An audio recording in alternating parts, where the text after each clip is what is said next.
Hello दोस्तों, आप सबका स्वागत है हमारे यूट्यूब चैनल एसएस लोकर्स एकेडमी में। तो जो हमारा मनोविज्ञान का रामबाण सीरीज चल रहा था, जिसमें मैं आप सभी को मनोविज्ञान के जो मोस्ट इम्पोर्टेंट ऑब्जेक्टिव क्वेश्चन है उसको मैं करा रहा था। तो आज मनोविज्ञान के रामबाण सीरीज का छठा दिन है, जिसमें हम लोग जो है आज टॉप जो है 34 एमसीक्यूज को करेंगे, टॉप 34 एमसीक्यूज को।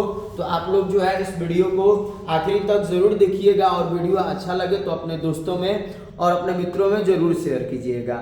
साथ ही जो इस वीडियो को स्किप मत कीजिएगा, सारे को जो है सारे प्रश्नों को जो पूरा देखिएगा, तभी आप लोग को समझ में आएगा। तो चलिए बिना देरी किए हुए मैं इस वीडियो को शुरू करता हूँ, जिसमें आज का सबसे पहला हमारा प्रश्न होगा कि निम्नलिखित में से कौन सामाजिक प्रतिबल है। निम्नलिखित में से कौन सामाजिक प्रतिबल है। अब ये सामाजिक प्रतिबल क्या है, तो ये सामाजिक प्रतिबल जो है प्रतिबल का प्रकार है। सामाजिक प्रतिबल क्या है, तो ये प्रतिबल का प्रकार है, ठीक ना। प्रतिबल का प्रकार, प्रतिबल कितने प्रकार के होते हैं, तो 3 प्रकार के होते हैं। आप लोग पढ़े होंगे, एक वातावरणीय प्रतिबल, सामाजिक प्रतिबल और मनोवैज्ञानिक प्रतिबल।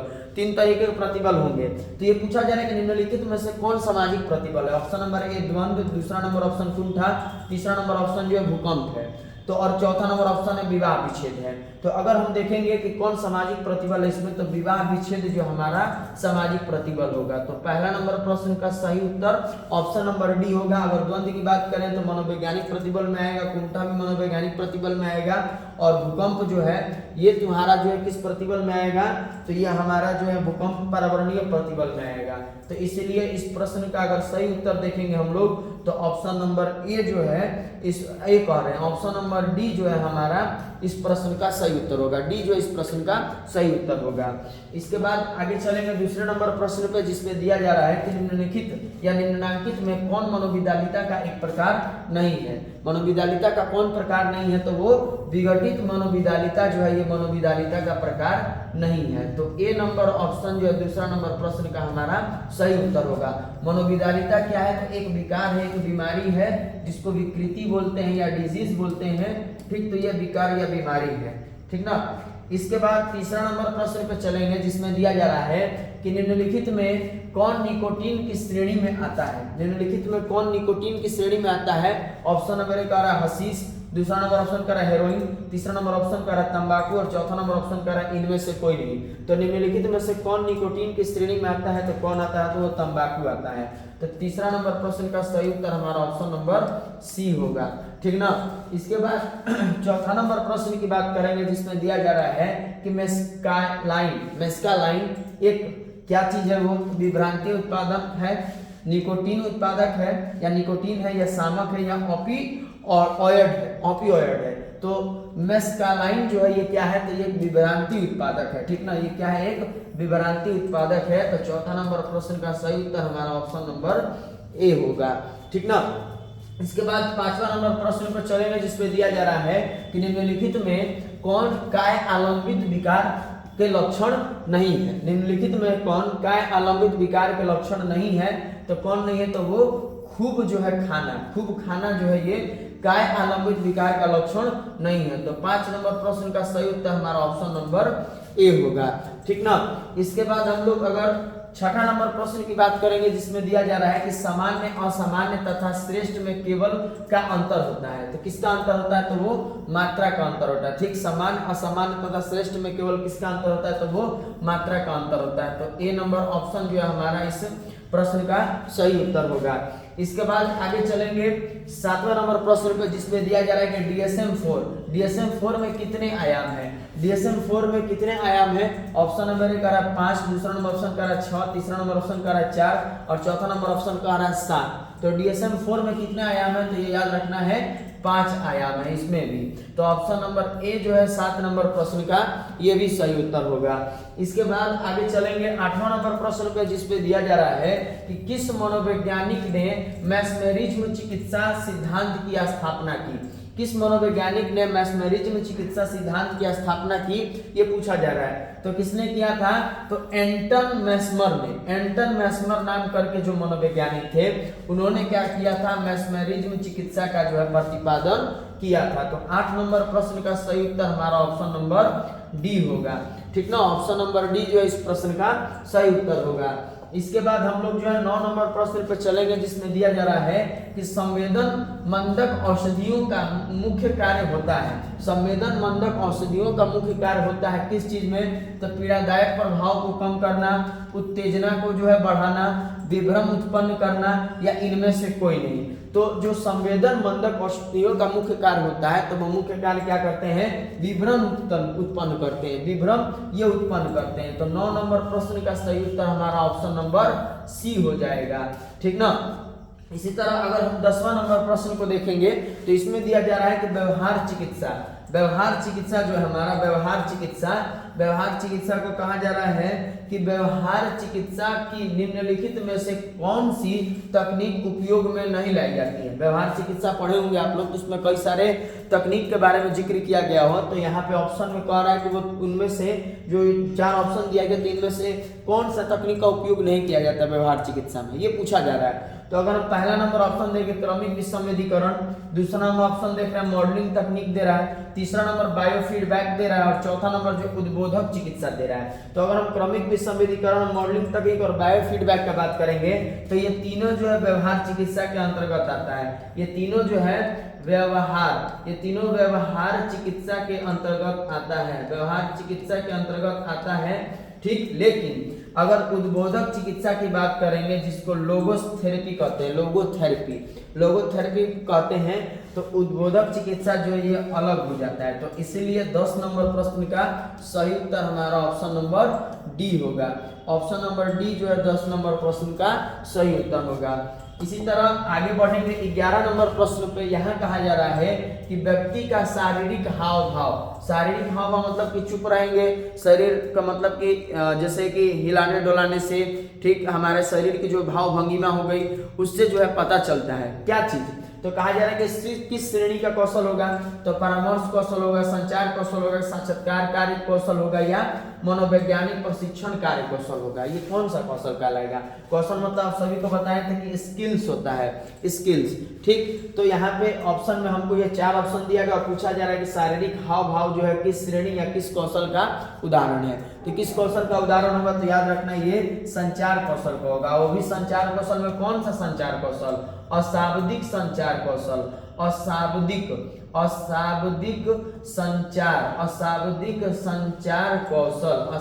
संचार कौशल जो है ये होगा। अशाब्दिक संचार कौशल में क्या होगा कि शारीरिक भाव भंगिमा का जो है यहाँ पे पता चलेगा। जैसे हम बोलेंगे नहीं कुछ, लेकिन हमें शरीर के एक्टिविटी से जो है पता चलेगा कि मतलब हम क्या कहना चाह रहे हैं लोगों से। तो इसलिए संचार कौशल होगा। और संचार कौशल में कौन सा कौशल? तो अशाब्दिक संचार कौशल।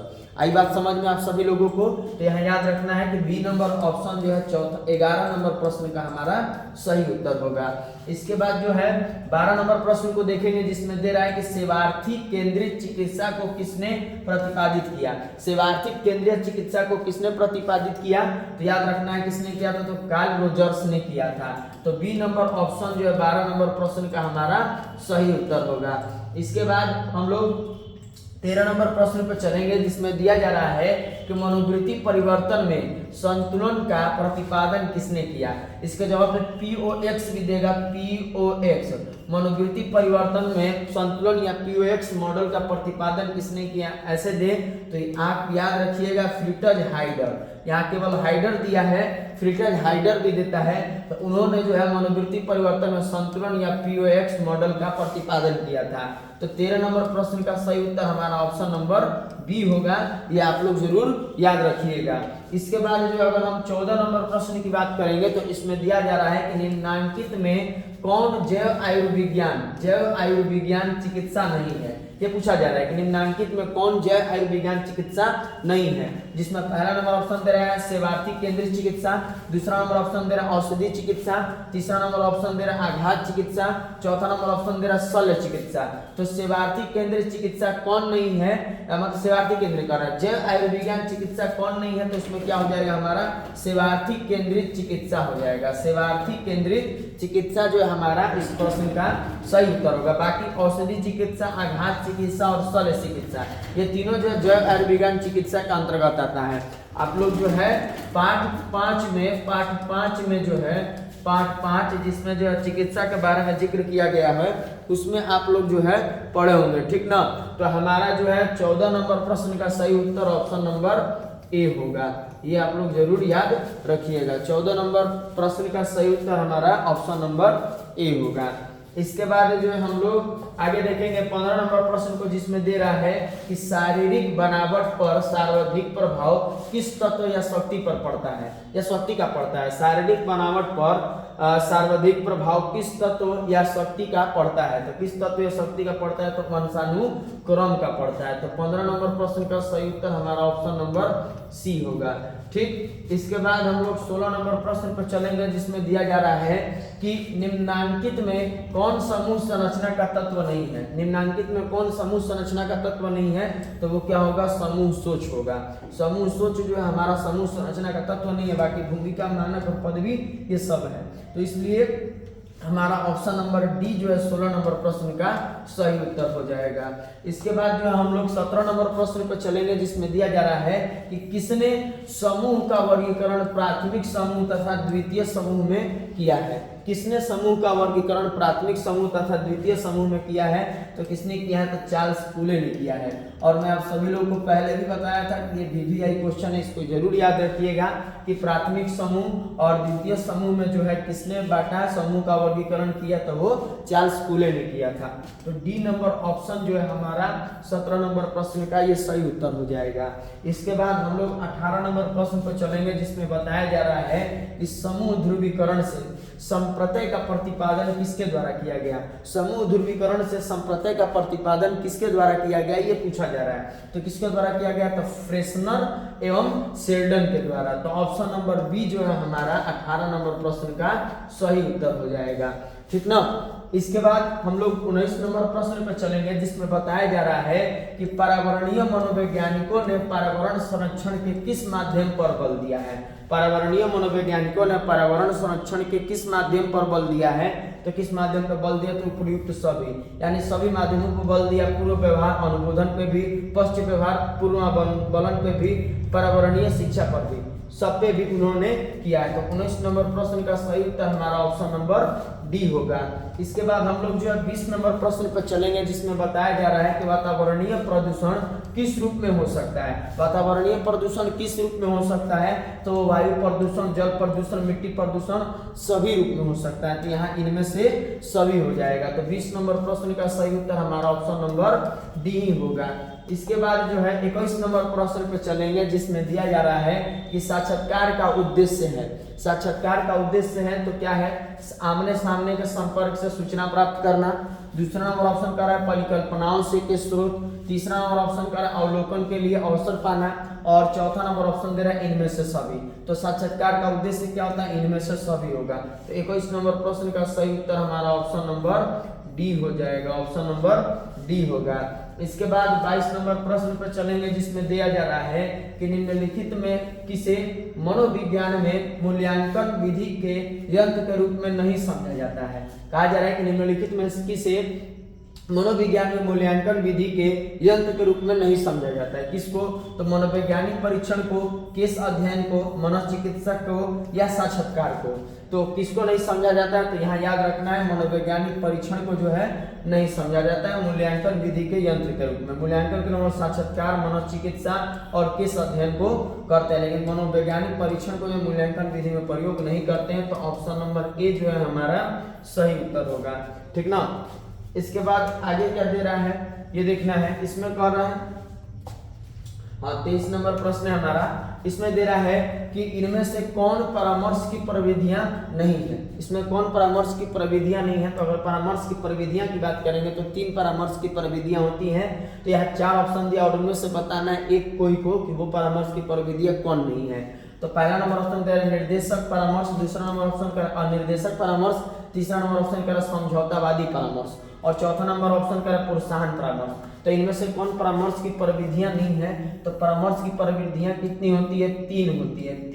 तीन कौन कौन होता है, तो एक निर्देशक परामर्श, एक अनिर्देशक परामर्श और एक समझौतावादी परामर्श होता है। यानी A, B, C ये तीनों ऑप्शन जो है परामर्श की क्या है, प्रविधियां हैं। लेकिन डी नंबर ऑप्शन जो दिया है, डी नंबर ऑप्शन प्रोत्साहन परामर्श, ये परामर्श की प्रविधियां नहीं है, तो इसलिए ऑप्शन नंबर डी जो है हमारा इस प्रश्न में सही उत्तर होगा। और बहुत लोग जो कमेंट करेंगे तो ये गलत बता रहे हैं हम, तो गलत नहीं बता रहे हम, आप लोग जा करके एनसीईआरटी के बुक को छोड़ करके आप लोग भारती भवन के बुक में देखिएगा तो वहाँ दिया हुआ है। और अभी तो एनसीईआरटी का जो बुक आ रहा है उसमें मतलब कि जो 8 और 9 लेसन है वो जो है वो हटा दिया गया है। तो अगर पिछले कह रहे हैं अगले साल जो अगर कोई बोर्ड एग्जाम देने वाले हैं 2026 में, अगर वो लोग वीडियो देख रहे होंगे मेरा, तो वो लोग अगर एनसीईआरटी बुक लिए होंगे तो उनको ये चैप्टर मिलेगा ही नहीं परामर्श कौशल वाला, क्योंकि मैं जो है किताब लेकर के आया एनसीईआरटी का खुद भी पढ़ने के लिए, तो वहाँ आज के समय में जो है वहाँ से 8-9 जो है लेसन को हटा दिया गया है, ठीक ना। तो कौशल के बारे में तो दिया नहीं है, लेकिन आप लोग जो है देखिएगा पुराना अपना जो किताब में या फिर भारती भवन के किताब में, तो उसमें 9 लेसन में जाइएगा तो परामर्श वाले में दिया होगा परामर्श की प्रविधियां, तो वहाँ आप देखिएगा कि ये तीनों दिया गया है, निर्देशक परामर्श भी दिया है, अनिर्देशक परामर्श भी दिया है और समझौतावादी परामर्श भी दिया है, ठीक ना। तो ये ऑप्शन नंबर डी जो है हमारा सही उत्तर होगा। इसके बाद जो है आगे बढ़ेंगे 24 नंबर प्रश्न में, जिसमें दे रहा है निम्नलिखित में से कौन परामर्श का क्षेत्र नहीं है। तो निम्नलिखित में से कौन परामर्श का क्षेत्र नहीं है ये पूछा जा रहा है, तो कौन नहीं है, तो पहला नंबर ऑप्शन का है निजी, दूसरा नंबर ऑप्शन का है शैक्षिक, तीसरा नंबर ऑप्शन का निर्देशन और चौथा नंबर ऑप्शन दे रहा है व्यवसायत्मक। तो अगर हम परामर्श का क्षेत्र की बात करें तो वहाँ निर्देशन नहीं होगा, निर्देशन जो है परामर्श का क्षेत्र नहीं होगा, तो 24 नंबर प्रश्न का सही उत्तर हमारा ऑप्शन नंबर सी हो जाएगा।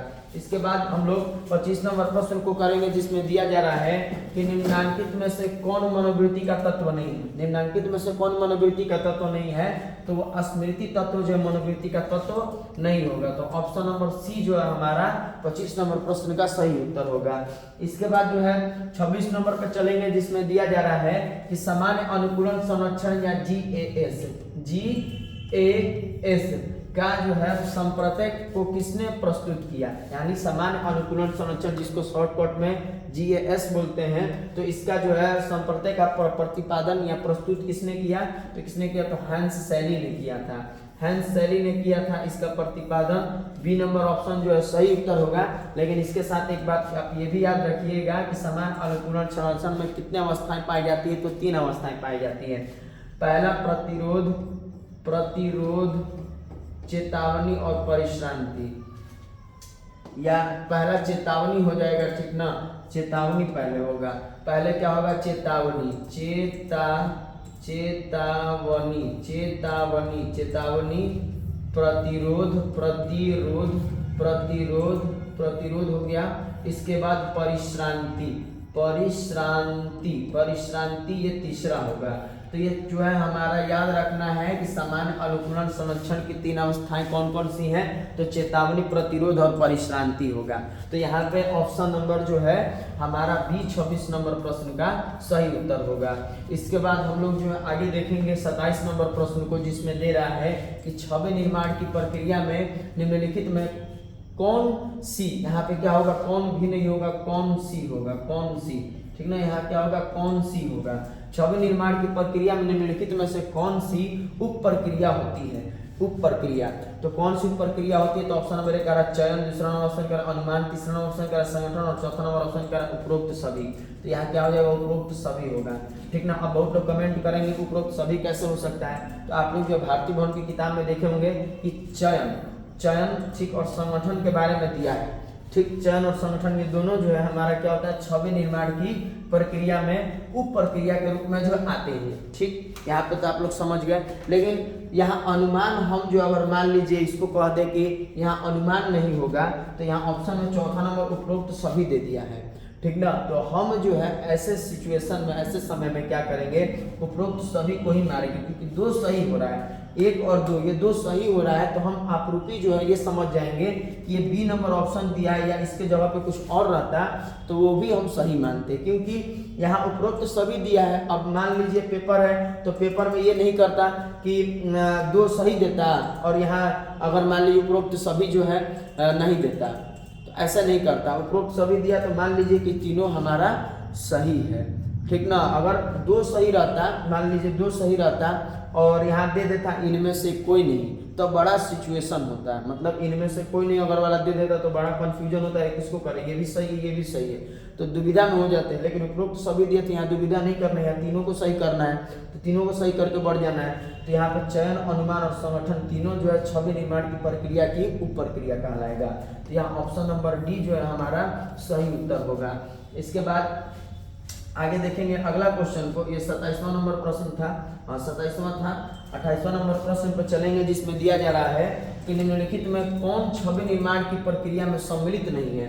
अब छवि निर्माण की प्रक्रिया ये दे रहा है, वो उप प्रक्रिया था, ये प्रक्रिया दे रहा है, दोनों अंतर है।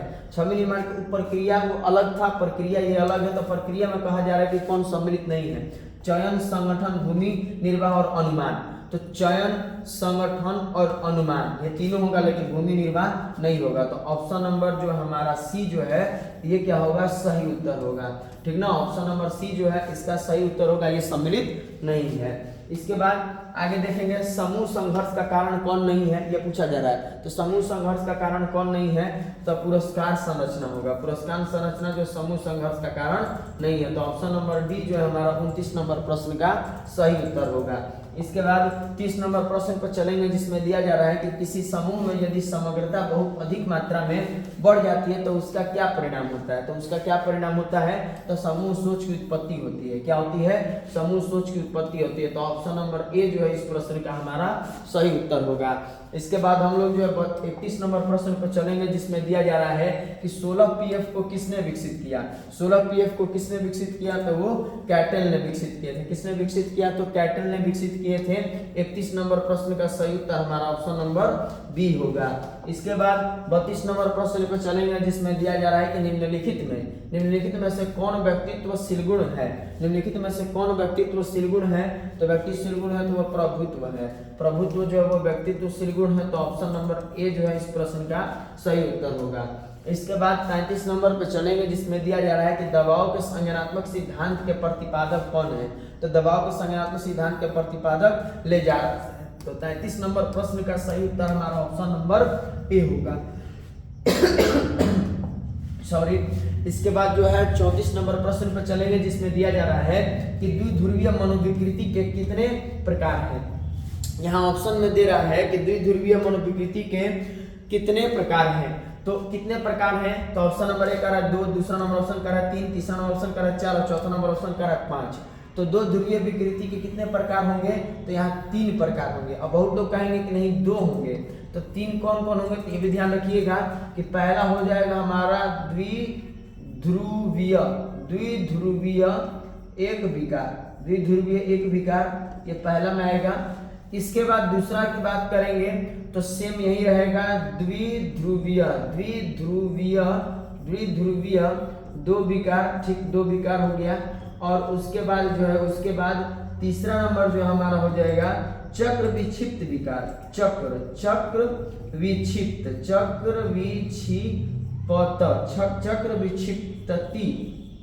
विक्षिप्तति विकार हो जाएगा, विक्षिप्तति, ठीक ना, चक्र विक्षिप्तति विकार, चक्र विक्षिप्तति जो है तीसरा विकार होगा।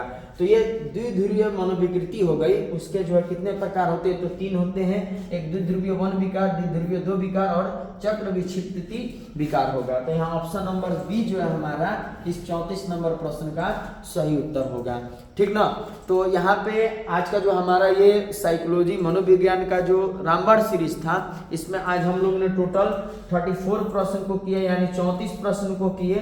अब आप लोग जो कमेंट में जरूर बताइएगा कि इन 34 प्रश्नों में से आपने कुल कितने प्रश्नों का सही जवाब दिया, या फिर जो है आप लोगों को पहले से कितने प्रश्नों की जानकारी थी, इसे भी आप लोग जरूर साझा करिएगा कमेंट बॉक्स में।